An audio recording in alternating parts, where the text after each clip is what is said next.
L'horreur à Ovendo, les corps des trois enfants retrouvés à l'intérieur d'un véhicule au milieu d'un garage, une fille de 2 ans et 2 garçons de 3 ans dont les conditions d'assassinat ne sont pas encore connues. L'affaire est dans les mains de la police judiciaire. Et puis les négociations entre le Premier ministre, chef du gouvernement et les syndicats du secteur de l'enseignement supérieur et la recherche scientifique auteur d'une grève hier lundi à la primature, le point de la première phase des négociations dans un instant. Réhabilitation de la route nationale, les travaux se poursuivent.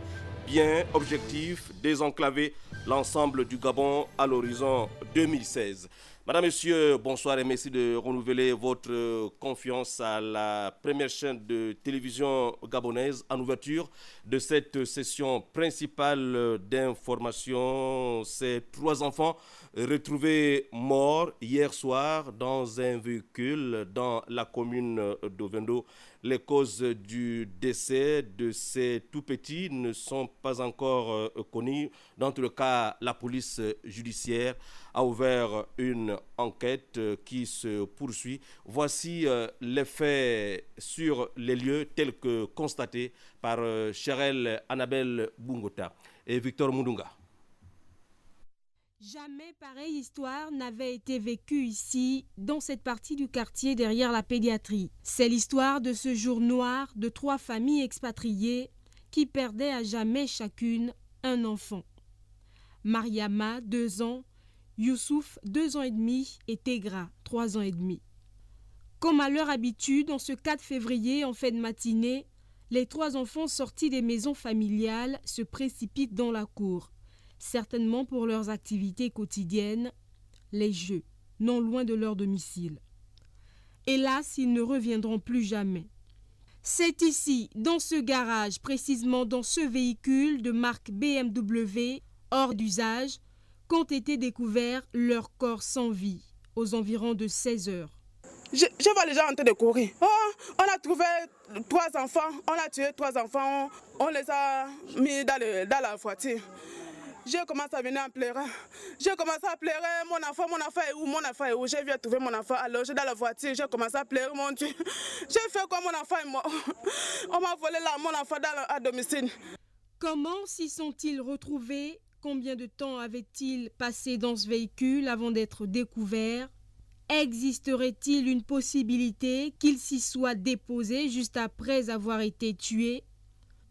Où se trouvaient donc tous les habitants voisins à ce garage qui disent n'avoir rien constaté et le garage qui pourtant ouvert tous les jours, curieusement fermé ce lundi? Personne sur les lieux. Alertée, la police judiciaire s'est retrouvée sur les lieux. Après constatation, le procureur de la République, aussitôt informé, est arrivé également sur le site. Les corps de Mariama, Youssouf et Tegra reposent désormais dans une maison de pompe funèbre. Quelques heures plus tard, c'est au tour du commandant de la police nationale de constater les lieux, accompagné du commissaire de la commune d'Ovendo. Premier regard, ce qui s'est dégagé, c'est que ces enfants se sont introduits certainement seuls, dans le but de s'amuser. Et puis malheureusement pour eux, ils ont été coincés dans le véhicule. Maintenant, tout ce qu'ils portaient sur eux, tout ce que nous avons tous constaté, c'est peut-être pendant qu'ils se débattaient, les différentes traces ont été retrouvées sur eux. L'enquête est donc ouverte. Le propriétaire du garage, un sujet béninois, a été arrêté pour homicide involontaire. Il devra être entendu par les autorités compétentes. Et rappelons à toutes fins utiles que l'enquête se poursuit et l'affaire, je vous le disais, se trouve désormais dans les mains de la police judiciaire. Le décès de ces 3 enfants coïncide avec la disparition d'enfants au sortir des établissements constatés depuis quelques semaines dans la capitale gabonaise. Vous le savez déjà, le sujet alimente l'actualité à Libreville.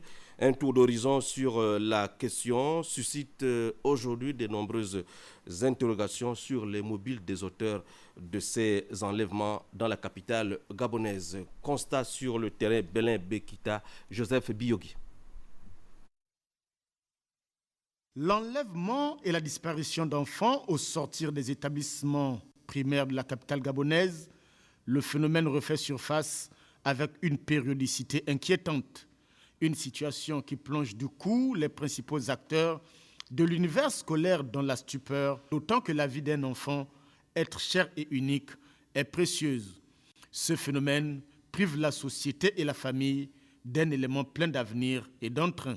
Dans l'intention de savoir comment cela est vécu au sein des établissements primaires de la capitale gabonaise, les responsables d'établissements se débinent.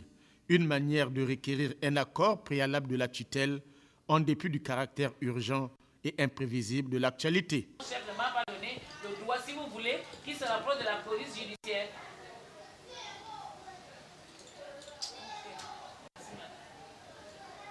Oui, madame l'inspecteur.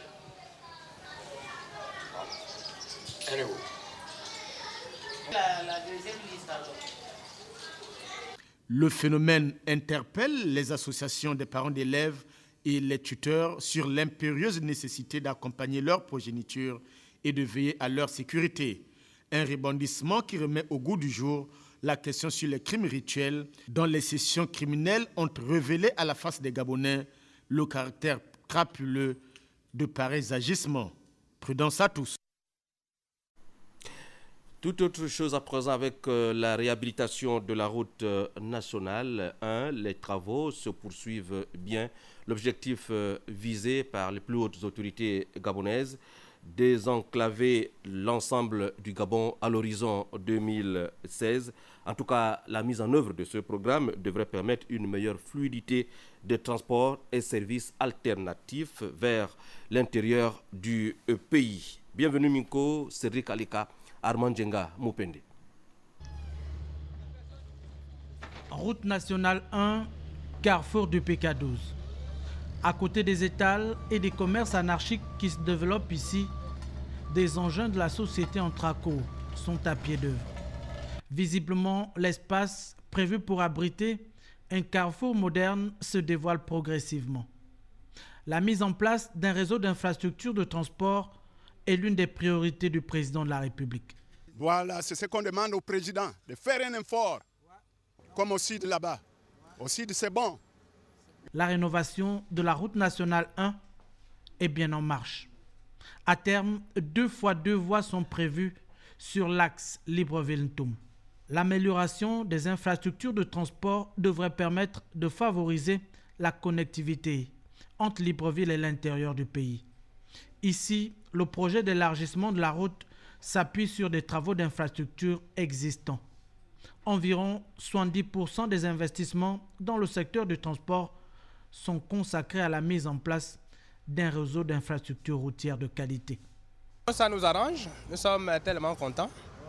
Oui, nous sommes tellement contents que la route puisse être élargie parce que tellement qu'elle est si petite et ça cause assez des accidents. Donc ça nous fait vraiment plaisir. Les travaux, on voit ça, c'est bien fait. Il n'a qu'à seulement continuer de faire leur boulot. Nous sommes contents, nous sommes heureux vraiment. Si le pays ça continue comme ça, là, vraiment, on va aller de l'avant. La route est un facteur essentiel de développement. Le président de la République le sait. Il le réalise certainement mieux depuis la caravane du Gabon profond, tout au long de son parcours, à travers le pays. Vous savez que depuis 1 an, grâce à votre soutien, bientôt 1 an, nous avons commencé une politique de réforme importante pour notre pays.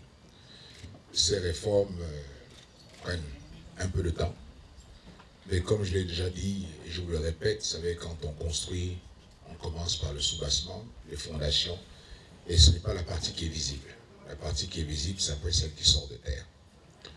Et bientôt, vous allez voir un certain nombre de choses vont sortir de terre. Grâce à une politique ambitieuse de réforme, le pays entame bien sa marche vers l'objectif émergence. Le plan stratégique Gabon émergent prévoit 3800 km de route d'ici à l'horizon 2016. La coopération bilatérale entre le Gabon et la Corée, longuement évoquée ce matin au siège de la Cour constitutionnelle entre Madame le Président Marie-Madeleine Mboranso et le diplomate coréen en poste à Libreville. L'économie des échanges, François Mbeng, Marie-Louise Nsameyogo de la presse de la Cour constitutionnelle. Convié à la cérémonie d'investiture du nouveau président de la Corée du Sud. C'est l'objet, entre autres, de la visite de l'ambassadeur de Corée à la haute juridiction. Le tête-à-tête entre le diplomate coréen Sim Jin-kim et le président de la Cour constitutionnelle, Marie-Madeleine Mboranso, avait une forte connotation, le renforcement de la coopération bilatérale. I met Madame le Président of the Constitution Court. J'ai rencontré le président de la Cour constitutionnelle, participé à l'investiture du nouveau président de la Corée, Madame Park. Madame le Président a déjà visité la Corée 2 fois. Madame le Président a souhaité que les relations vont se renforcer.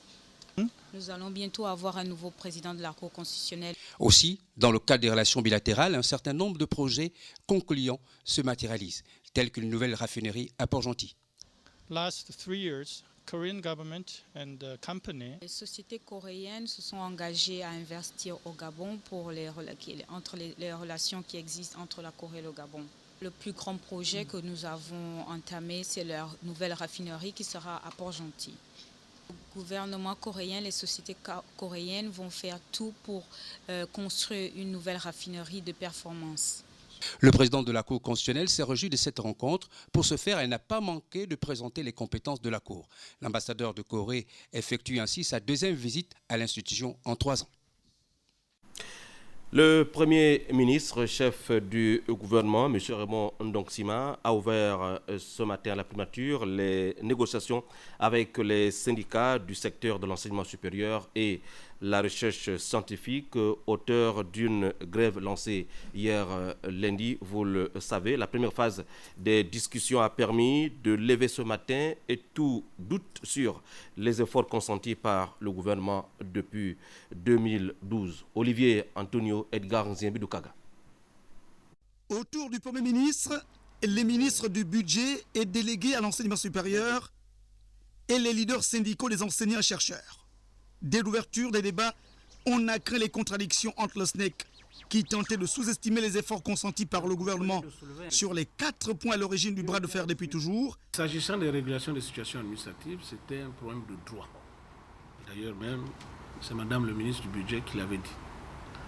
S'agissant du paiement des rappels, c'est également un problème de droit parce que l'État vous doit de l'argent.